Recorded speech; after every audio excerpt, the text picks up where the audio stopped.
got to play a wild venture. So this game is a bunch of very cute little animals, and you are going on an adventure. And this was a blind pickup for me for you for Christmas because I saw it, and I know you always are looking for a good two-player game, and it's adorable. Yeah, it absolutely is. But before we get into it, don't forget to hit that subscribe button and that notification bell because board games are amazing, and that's what we do here at Legends of Nirvana.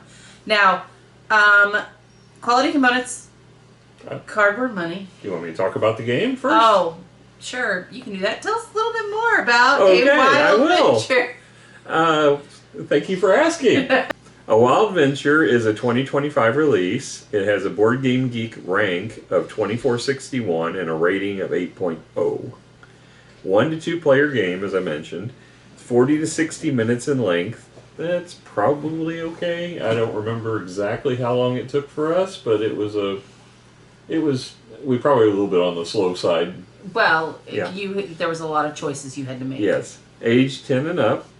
Design is by Ian Everett. Art is by Penny Joe Everett. I'm assuming they're related. So Penny's, I'm presuming, is a spouse or something. But her art is amazing on this. It's so cute. We'll get into that later. Published by PIKA Games, a company I've never heard of. Mechanisms are hand management and set collection. I think there's more to it than that, but those are the only two it had listed. The MSRP on this game is $29.99, and that's pretty much what most of the big companies are selling it for. Card House, Amazon, I didn't see it on Miniature Market. But Game Nerds has it for $23.99, but the cheapest, again, is Gamers Guild of Arizona. We heard that one quite a bit. $23.46, but not much different than Game Nerds in this case. So that's all I have. So now let's get into quality components. There are a lot of cardboard chits. However, I will say, you get these beautiful screen printed player meeples. I got something about the cardboard chits. They actually have wooden chips to replace all of them. I have got pre-ordered from Card House. So oh, well they then. don't have them in stock right now, but they will shortly. Okay, so that solves that problem. And then card quality, actually really, really nice. Yeah, it's got a nice texture to it. Definitely a cardboard linen finish. Feels very good. Although I would probably at some point sleeve these. Just because the shuffling. The amount of shuffling. But they are really good quality on that front. I'm very happy with that. So, for that, I will probably give this... I'll give it a 7.5, knowing that once we get the wooden bits, it will go higher. I'm probably right there with you on that. The board it's okay. It's got a slight finish to it. It is two-sided though, which is nice. So you got different paths you can take on both sides. Different adventures. Yeah, but the other one gives you different rewards depending on the distribution. So you flip it over, you get a different route slightly. All right, so let's move on to theme. So the theme is I'm a bunny, okay? Yeah. And I am in a little village, and I want to grow my village, meet new villagers, and go on many adventures, okay? And as I go and see new places, do new things, I get different abilities. Some of them are limited time, like your villagers. They don't want you bugging them all the time. And then there's different places of business that you'll end up adding to your collection. And then the artwork is so cute. It reminds me of Adventure Time, the cartoon. Alex used to watch that show all the time. A little bit, but it's a little bit different too. Well, they got the frog here with the extended legs and the smile. It's cute. I agree. But Adventure Time, the characters were cute in it. Mm. But it's very attractive, and I just noticed stuff on it that I didn't notice before, like this lake over here is loan shark infested waters. I thought that was funny. It's just got little bits of humor here and there, which is nice. It's a fun. Check this out. This is just artwork that's in there. Yeah. Oh, we didn't mention the quality components. Maybe I should have given it an 8 because it does have a storage mechanism that's very reminiscent, if it's not one of the game trays type things. Oh, I think you're right because that is really nice. Yeah, it's really nice. So I'm going to go ahead and make it an 8 on the quality of components. Agreed. Sorry, we got distracted. But got some additional artwork, which I think is absolutely fantastic, guys. Overall, I love the theme. I was down for it. I'm probably, for theme wise, I'll give it an 8.5. I liked it. I'm going higher than that. I think it's. I mean, I'll probably go ahead and give it a 9.5. I don't Okay. think there's anything really to take off from it. I mean, the art, all the cards are basically distinctly different. They are. You get a ton of art in this. It's all adorable.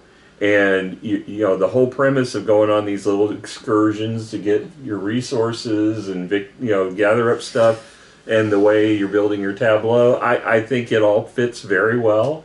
And it's not attacky. It's just fun. You're just going out and doing your thing. Yeah. Yep. Oh wait. All right. So moving on to the rule book. How was that, Randy? Well, first of all that beautiful texture. It's Oh, one of those that's good so ones. nice. It's not really. It doesn't feel like paper. It feels like a kind of I don't know, almost half paper, half plastic. You're right. But I'm glad we went up to 8 because the we're rule book is just amazing. It's a 16-page rule book. It has a complete FAQ. I don't know if it's got every card. I didn't go through and evaluate it because I doubt it does. Probably just actually ones that they knew they had questions on, because it would be a way longer book because there's way more cards here than there are pictured here.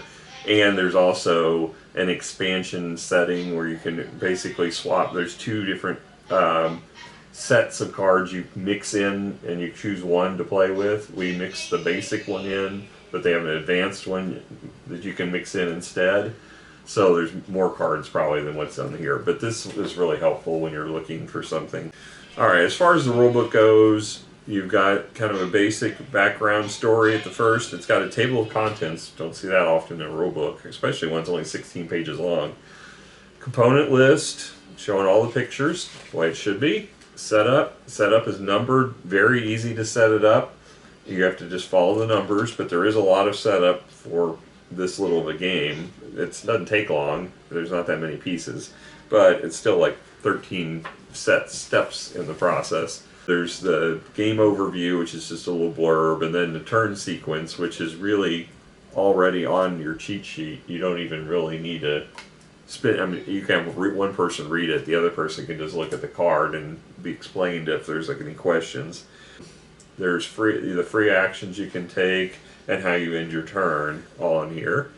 Then it's got kind of a shorthand for card effects, which they intelligently put on the back of the book, so you don't have to go sifting through the book if you need to reference it.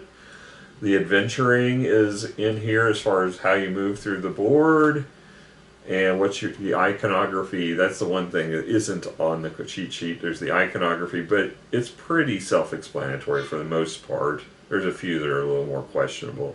Then at the end of game, and the scoring and how that all works, and it's got kind of a things to remember in case you forget, like there's no hand limit, there's no limit to the number of cards you can have of a type, and so on.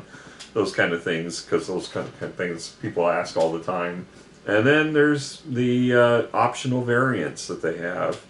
So, it's really a well done rule book, and it's for 16 pages. I mean, this game for a 2-player game is a little heavier than, not heavier, but it's got more meat to it than I think a lot of the 2-player games do. So 16 pages is probably appropriate for it.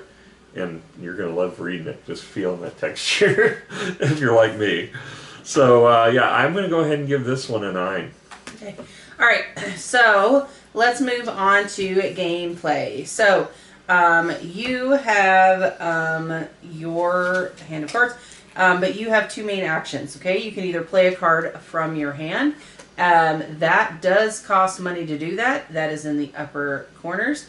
And then, so the other option is to activate a card, which can be your villagers or your starter cards down here, aka your buildings. Now, so there's a couple of free actions that you can also do, so I'm going to get going.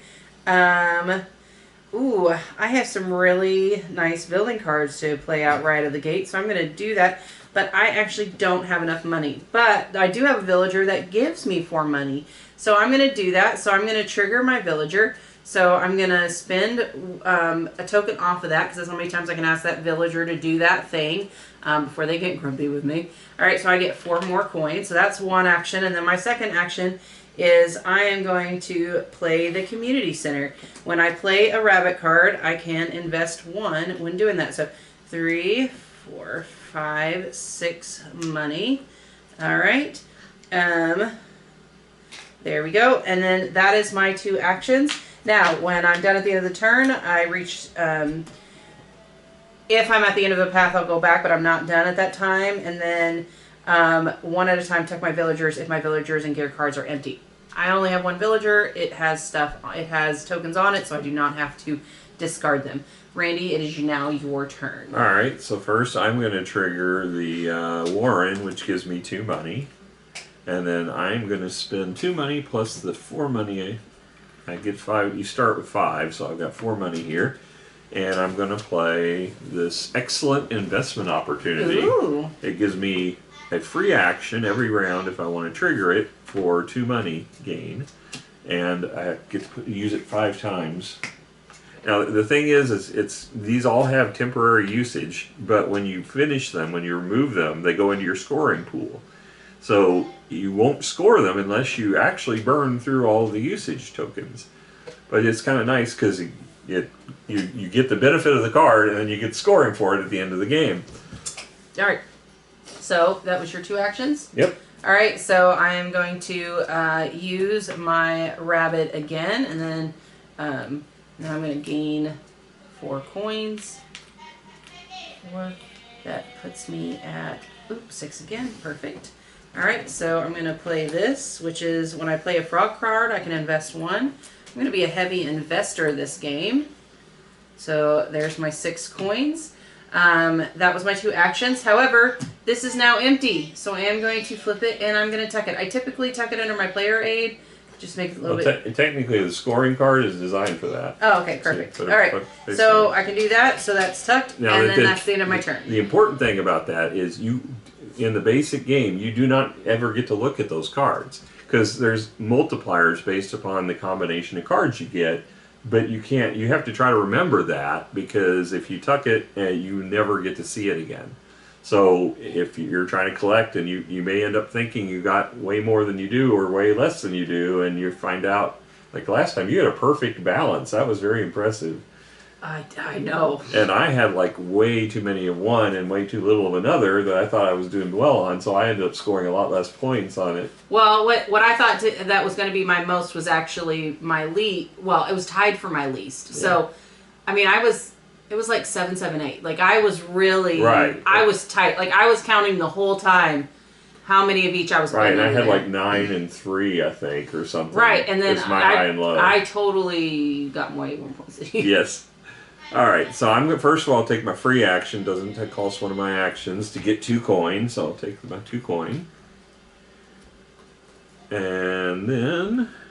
So I do want to note something is you cannot use the same card twice. So you can't... in the same round. In the same round. That's what I'm talking about. Yeah. So, for example, he gained 2 money. He couldn't do that again. Right. Because he's already used that. Unless you had some special ability that lets you do that. Right. Well, it will say, like, if you have a card that says play your, play your Warren or whatever, that you will be able to play that again. All right. And then I've got 3 coin over there. I think I'm just going to go exploring, I think. I need to get walking down the trail here.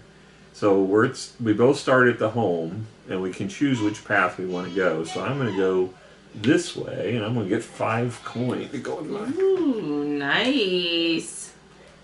So you get to choose whatever path, and when you get to the end of the path, you reset and go back to home. Okay. I think we covered... Most everything? And investing. So... We didn't talk about gears yet. We haven't played a gear yet. Gear. Oh, okay. I got one to play. All right. Well, then I'll take my turn, and then I'll let you play that, babe. All right. So I want to play this, but I also don't have the money for it. So I'm going to go adventuring. I'm going to go this way to get a coin. And then I'm going to trigger my Warren to gain 2 money. All right. Randy, you are up. All right. So I get to remove 1 to get 2 coin. I'm getting to be rich over here. And then I get to move. I'm going to move. That gives me 3 coin.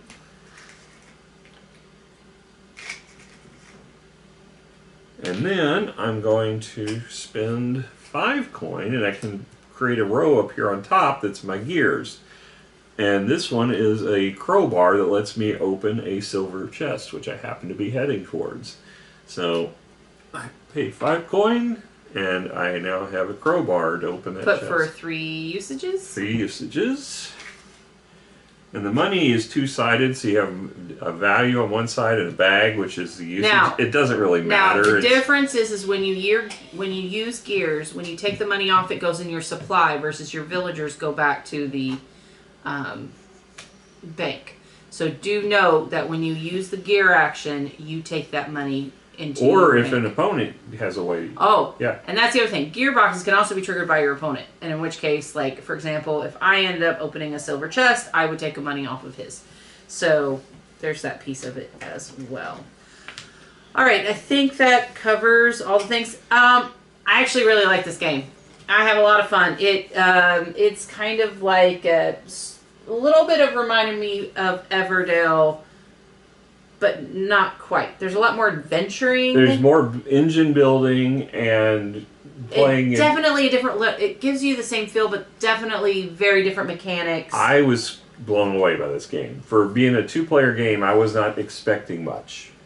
You know, because we've run into a lot of 2-player games that feel like dumbed down, quick games. Mm-hmm. And we feel like, you know, usually we're disappointed. I'd rather play the game like a game that you can play, it scales it to do, as opposed to playing one designed for 2.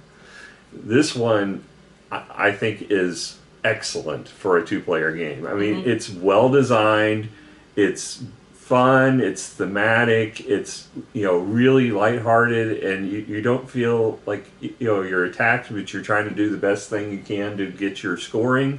You know, if you have memory issues, like I do sometimes, it's going to be a little challenging as far as scoring, but they have an optional rule where you don't have to remember. That's another one of the optional rules, but I think that takes a big chunk of the game out of it, because everything is based upon scoring for multipliers. So, you know, you got your buildings that use these bug tokens that you get, and you can have up to 3, and then you multiply your points for those based upon how many bug buildings that you have. Your villagers you're going to score based upon, you know, the colors of the different suits. You've got your ravens, your frogs, and your bunnies, and you want whatever your highest to lowest is.